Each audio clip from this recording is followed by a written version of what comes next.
Good morning. This is Edward with sonsofgod.com. It's about 2 o'clock on Tuesday morning, May 26th, I believe, 2010.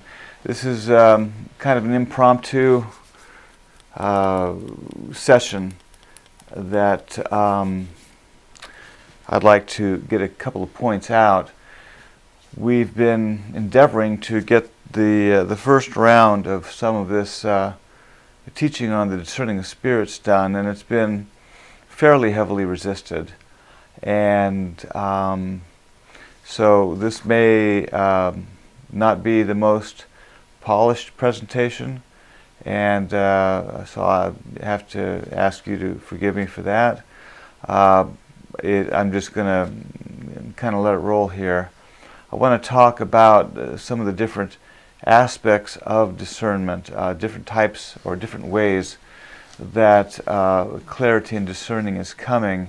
I want to talk a little bit about the spirit realm and the correlation between what I see now and what happened when the spies went in to spy out the land back in the book of Numbers.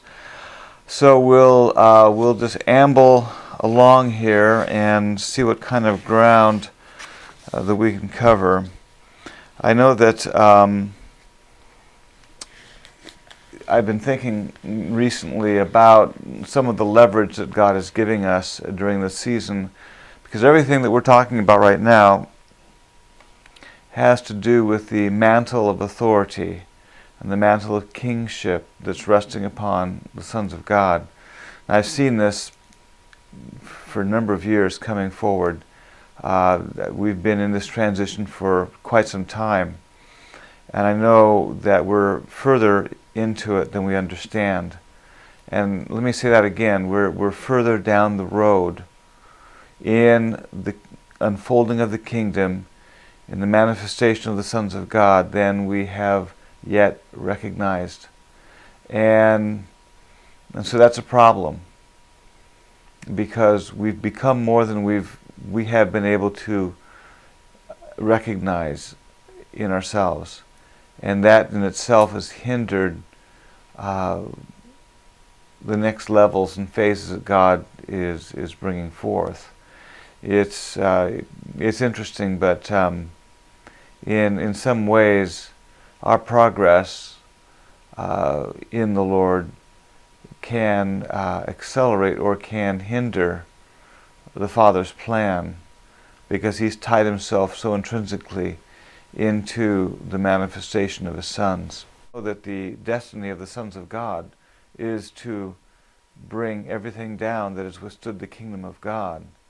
Our destiny is to bring the judgment on the spirit world, on the realms of evil, darkness, and wickedness. That definitely is the job description of the sons of God, and it's something that's unfolding because we're in the midst of a river that is almost like the vision in Zechariah. I think it's Zechariah, where the rivers are flowing from the throne, and that river is getting to a point where it cannot even be forded. I might be mistaken. Maybe it's not Zechariah. You can look it up. But we're definitely into something that is so far greater than what each of us are individually, and God is pulling us into something that's a much greater and deeper vision. But I know that the assault of the enemy only means that when the enemy hits you, that he's close enough for you to kick the hell out of him. There's a tremendous amount of leverage. If the enemy can come in and come against you, then that means you've got tremendous leverage to bring judgment upon him. A couple more things I want to read. There can't be a kingdom until there are the sons of God to rule it. And the kingdom is created by the manifestation of the sons of God.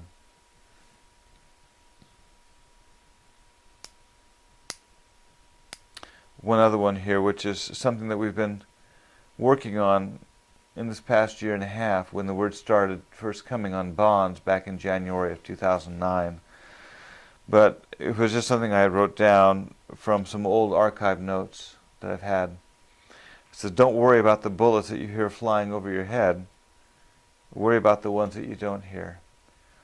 God has been definitely opening up the seer prophet ministry within his people so that you really clearly see what it is that you're dealing with, and you understand the vulnerabilities that you have. You understand the realm of bonds, relationships, and the back door that the enemy has had to come in against his people through contacts, bonds, the soul realm, soul relationships. All of these things are changing, but they've been in motion for some time. But moving forward here just a little bit, in talking about the realm of the discerning of spirits, I find that there are really principally four ways that this type of discernment is opening up. One of it would be in the realm of dreams and visions. Oftentimes those will come, and I'm sure that you've experienced them, where there'll be a definite communication and impartation come from the other side of the veil, giving clarity in certain things that you're dealing with. That definitely is one arena. Another area has to do with the signs that are coming in your bodies.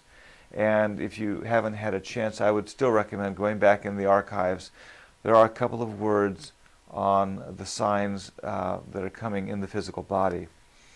The more that you continue to come alive, the more that you're going through these changes within you, the more you are coming alive, which means that your bodies are coming alive to the realm of spirit. Your eyes are opening up, your ears are opening up, your senses are becoming much more enlightened. In truth, actually, we're becoming what should have been the norm all along, whereas what exists in our culture, by and large, is a tremendous amount of unawareness and deadness. And yet, to walk in a spiritual sensitivity really should be the norm. But nevertheless, the signs that have continued to come in the body are continuing to increase, and I've noticed them quite a bit in the shoulders. The scriptures talk about how the government shall be upon his shoulders. God will rule and reign. And many of the signs are coming on the shoulders, both the assault signs and the signs of the administration of authority over the spirit realm. Another area that I've noticed coming through has been what I would call the theta state. You can probably look that up. The theta state has to do with the brainwave state, that our brainwave cycles at different frequencies. When you're almost asleep, or you could be in tremendous deep meditation, your brain waves slow down tremendously, so much so that you cross over between the veil and you begin to see. And some of you, I'm sure, have experienced that. Oftentimes when you're just fading off to sleep at night, or when you first awake, you'll be in that theta state and you'll see. And sometimes what you see will not make any sense, or you won't understand that you really are beginning to see. But the theta state is very interesting because it is a realm of deep perception. And I know that one of the issues that I've had with what we see in the world today, with the computers and everything that has evolved, especially in America, but pretty much most of the countries,